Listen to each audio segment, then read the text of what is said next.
Having already completed 1 week, we are back with week 2 of the Ghislaine Maxwell trial.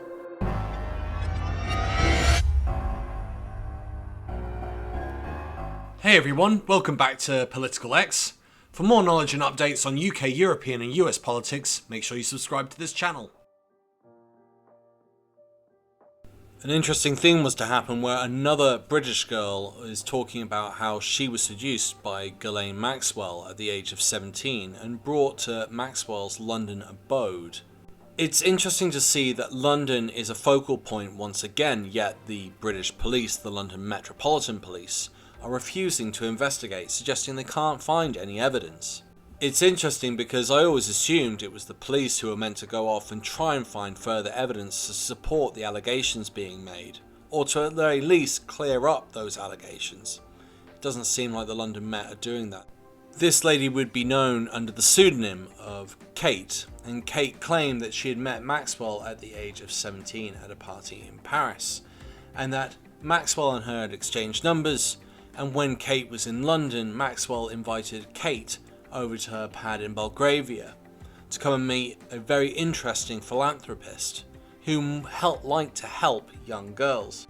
According to Kate, things escalated when Maxwell suggested that Kate should give Epstein's foot a little squeeze, then to rub Epstein's shoulders. Fortunately for Kate, the telephone went and she was ushered out the house.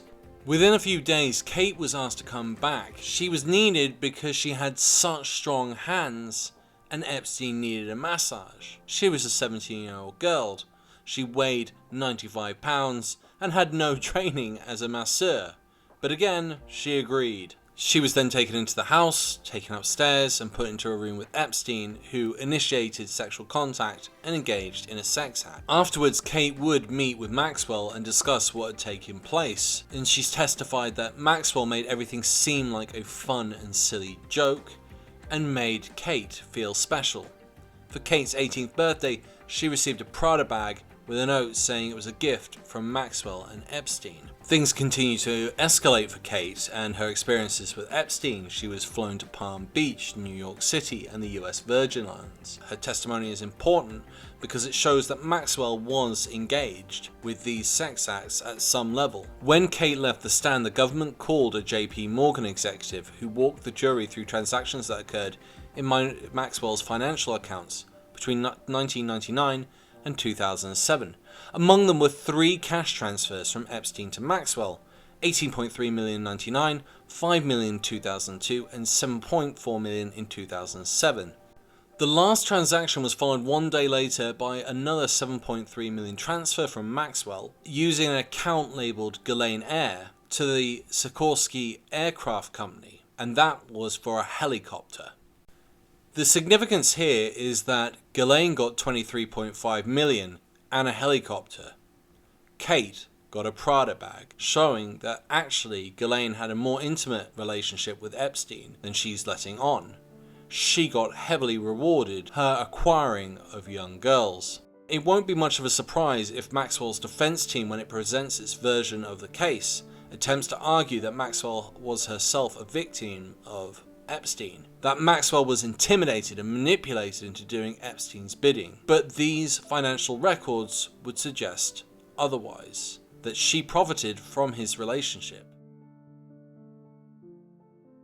In the morning, a lady by the name of Caroline came to the stand, and she had quite a story to tell. She claimed that at the age of 14, she was approached by a teen girl who was a friend, and she made an interesting proposition to Caroline. The friend suggested that they take a short drive over to Palm Beach, where they would meet a wealthy man and get some money. Unfortunately for Caroline, that involved having interactions with Epstein and the other girl. She was paid $300 in cash, and on the way out of the house, an older woman asked Caroline for a phone number. This, according to Caroline, was Ghislaine Maxwell. Caroline then testified that over the next few years, from the ages 14 to 18, she went to Epstein's house more than 100 times to give massages. She would often be called on the phone by Maxwell, who would then send a car to pick her up because Caroline was too young to drive. As the defence began its cross-examination of Caroline in the afternoon, it wasn't difficult to see what shape it would opaque. The lawyers tried to discredit Caroline by questioning her memory, truthfulness, casting aspersions on her lifestyle, pointing out that she'd already received a £200,000 payout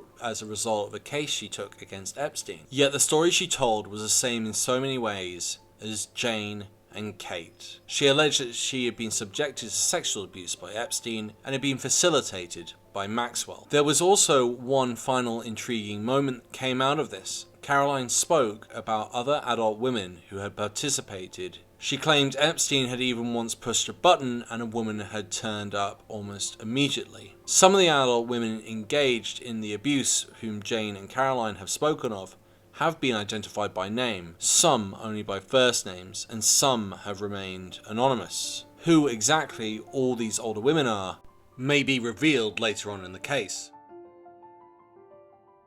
On Wednesday, a man testified that he drove teen girls to the Florida mansion owned by Maxwell and Epstein. In fact, the man who identified himself as Sean testified that he'd begun dating a woman named Caroline in Florida when he was 17 and she was 14. Sean recalled travelling to the house with Caroline for the first time with a girl named Virginia Roberts, who you'll now know as Virginia Giuffre. They told him that both of them made money by giving a guy a massage. He added that they would go in for about an hour, come out, and then leave with $100 bills. Sean also recalled that Caroline once received a package of lingerie from a New York address around the time she was meeting with Epstein. He said he also drove two other girls he was dating at the time, Amanda and Melissa, to Epstein's home. He also recalled Caroline telling him about a woman named Maxwell, whose first name she could not pronounce. He said he sometimes received calls from Epstein's employees seeking to schedule a massage appointment for Epstein with Caroline, including from someone with an English accent who did not give their name.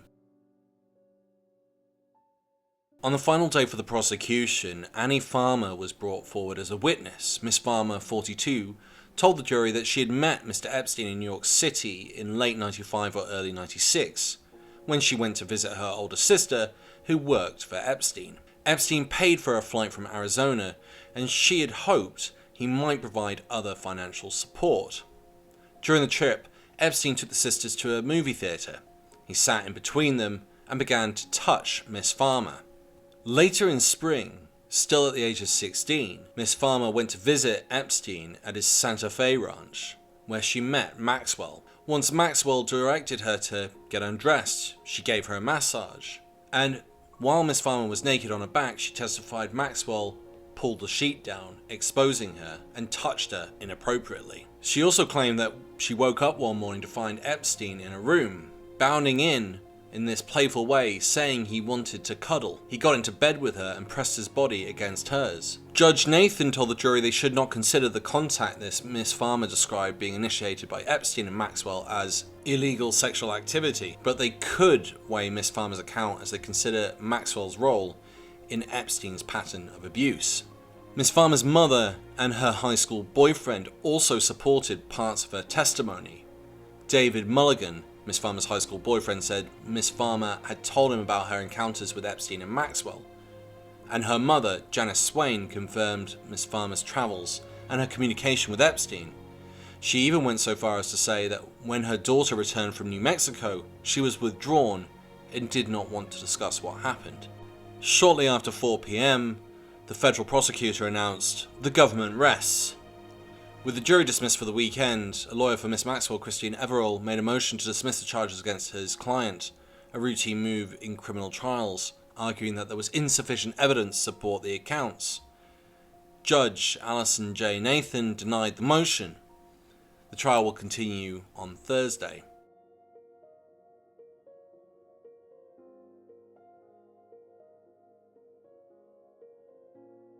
Hope you enjoyed my political observations this week.